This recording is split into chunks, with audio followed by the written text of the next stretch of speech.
Since 1931, the Baseball Writers Association of America has voted for the most valuable player in each league. As of the date of this recording, in the history of the MLB, there have been 185 MVP awards issued. Of the 185, there have been 25 pitchers who earned the award. There has always been a debate over whether a pitcher should be eligible to win the MVP, since pitchers already have an award dedicated for them, the Cy Young Award. Per Tom Verducci of Sports Illustrated, he argues, quote, "Pitchers are expressly eligible for the MVP award, therefore they should be allowed to win it.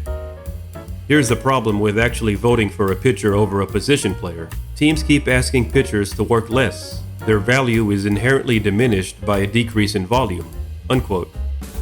I'll let the analysts and experts continue the debate, and maybe that could be another video I can make. This video will shine some light on every pitcher that has won MVP since 1963. Let's get started. Welcome back to the top of the fourth, and if this is your first time visiting, welcome.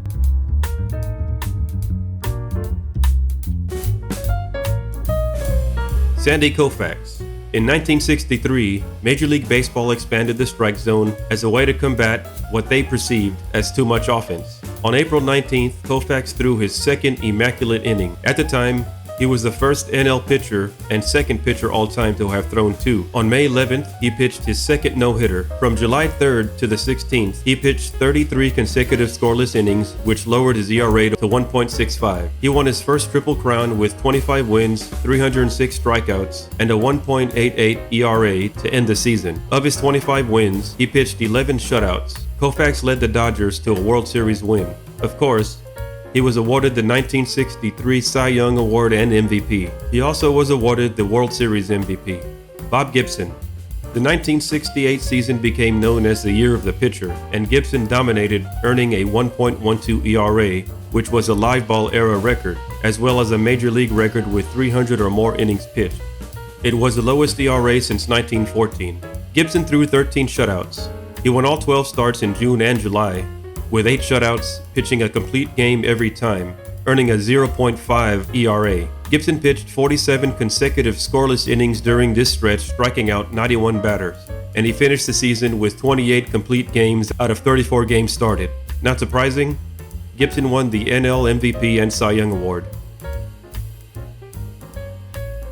Denny McLain. Like Gibson, McLain's 1968 season was historic. With Detroit, McLain went 31-6 with a 1.96 ERA. He pitched 21 of 41 complete games, 336 innings pitched, with 280 strikeouts.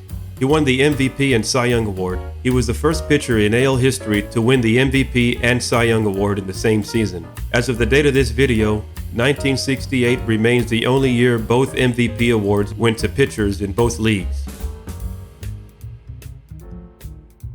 The Great Vida Blue. In 1971, Blue had a 24-8 record and led the American League with a 1.82 ERA and 8 shutouts. He struck out 301 batters, winning both the Cy Young and AL MVP. He also led the American League with 24 complete games. He was the youngest AL player to win the MVP in the 20th century at age 21.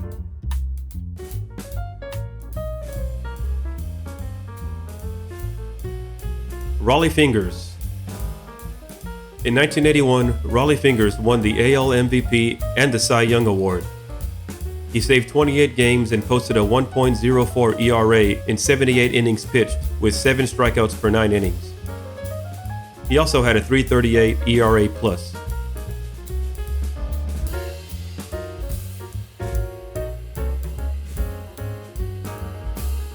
Willie Hernandez.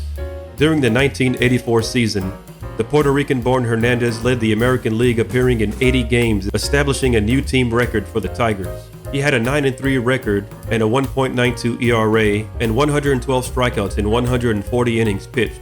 He went 32 for 32 in saves through late September. He also had a 2.04 ERA+ and 7.2 strikeouts per 9 innings, helping the Tigers win the World Series, and was awarded AL MVP and Cy Young. Roger Clemens. On April 29, 1986, while with the Red Sox, Clemens struck out a career-high 20 batters, becoming the first pitcher in MLB history to strike out 20 batters in a 9-inning game. Clemens started the 1986 All-Star Game in his hometown Houston Astrodome and was named the MVP by throwing 3 perfect innings. He also won the AL MVP and the first of 7 Cy Young Awards. He also finished the 1986 season with a 24-4 record with a 2.48 ERA and 238 strikeouts and 8.4 strikeouts per 9 innings. Dennis Eckersley. Eckersley was the AL MVP and Cy Young Award winner in 1992. He earned 51 saves, posting a 1.91 ERA in 69 games with 93 strikeouts and 80 innings pitched, and had 10.5 strikeouts per 9 innings. Only 2 relievers had previously been awarded the MVP and Cy Young, Rollie Fingers in 1981 and Willie Hernandez in 1984.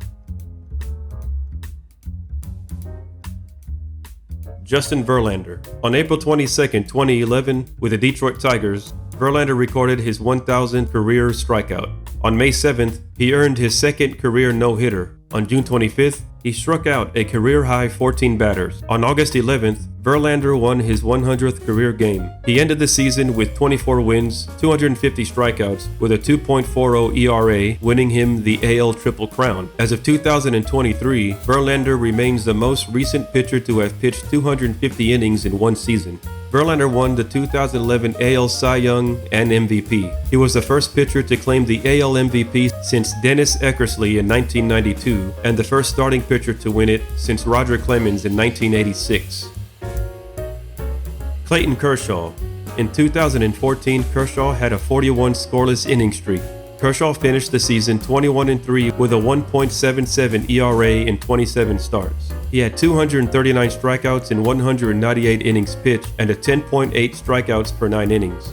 Many experts called his 2014 season one of the best pitching seasons in recent memory. He won the 2014 NL Cy Young and MVP, and became the first NL pitcher since Bob Gibson in 1968 to win the award.